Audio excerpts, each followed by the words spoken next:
What's up guys, Kevin here with TLD, bringing you our review of Rage for the Xbox 360, PS3, and PC. Now one thing I have to say right off the bat is that I absolutely love the art style of this game.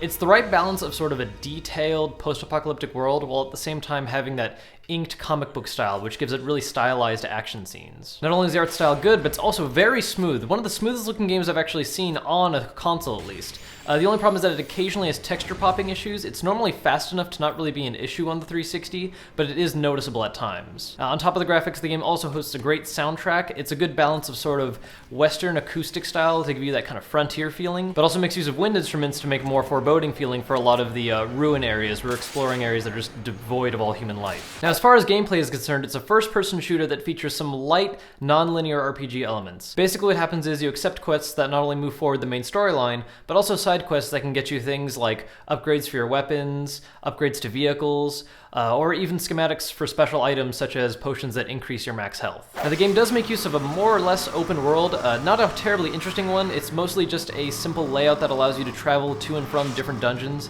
which in and of themselves are very linear. There's basically just entrance, proceed, kill everything, and then find the exit, which takes you back to where you started from. And all of these are meant for the quests. There are no bonus hidden dungeons you can go to and explore. Now the game does focus on heavy FPS style action, although enemies are a little more resilient than normal.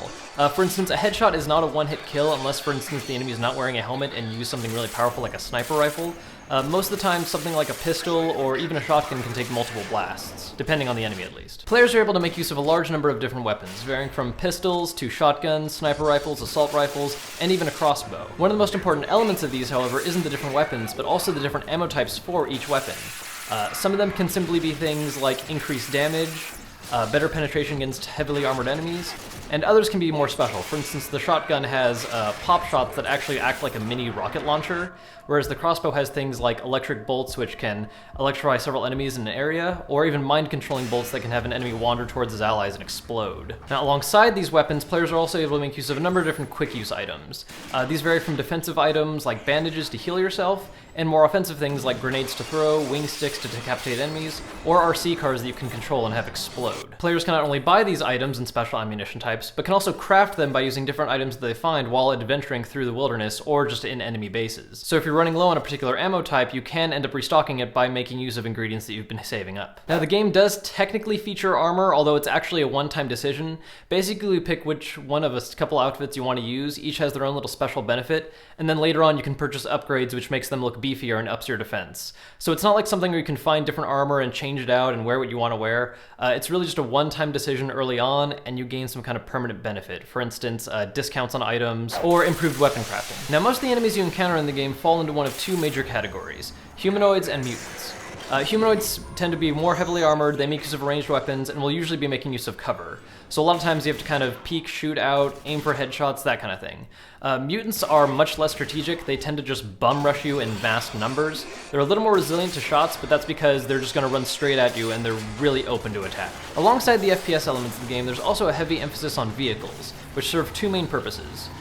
One is to win races, which you can use to win prizes, or as a form of travel across the wasteland and as a way to protect yourself against roving enemy bandits. Winning races gets characters racing certificates, which can be used to upgrade their vehicles. While technically customizable, most of these upgrades are just one-shot upgrades that you need, getting a better engine, better boosters, better handling. It's not like there's a number of different parts where you pick what you prefer. It's really just make your car better. Now, these racing events in themselves can be fun and vary in a few different types. There is just straightforward racing to get the best time you can. There's also races which consist of using weapons to destroy your enemies, or even rally races where you're just trying to get to checkpoints and can blow up other opponents before they reach them. Now, while these vehicles play a secondary role in the main campaign, they're actually the main focus of the multiplayer component. You're able to do online matches where you do these different types of races with your vehicle, and you're able to customize it by leveling up over several matches. So you can, for instance, do the rally matches where you're going to be playing against other players online and can customize your car by getting different body types, different weapons, even the paint job you're using for it. Alongside this competitive multiplayer component, the game also has a cooperative mode, which you do small missions teamed up with one other player. These don't have any bearing on the main campaign, although they might be referenced as like historical moments. They're basically just one-shot missions you can go through and try to get the best score you can, while also trying to one-up your ally by getting better kills and more kills. Now overall, the action in Rage is great, although I do personally feel like the plot is a little weak at times. It's basically your standard post-apocalyptic, everyone fighting over each other, and then there's some form of oppressive government that needs to come down. It's been done a little bit. The game puts its own little spin on it in a few moments, and it's not a terrible plot. It's enjoyable at times, but I'm definitely playing it more for the action than for wanting to find out what happens next. So overall, Rage is a great action game.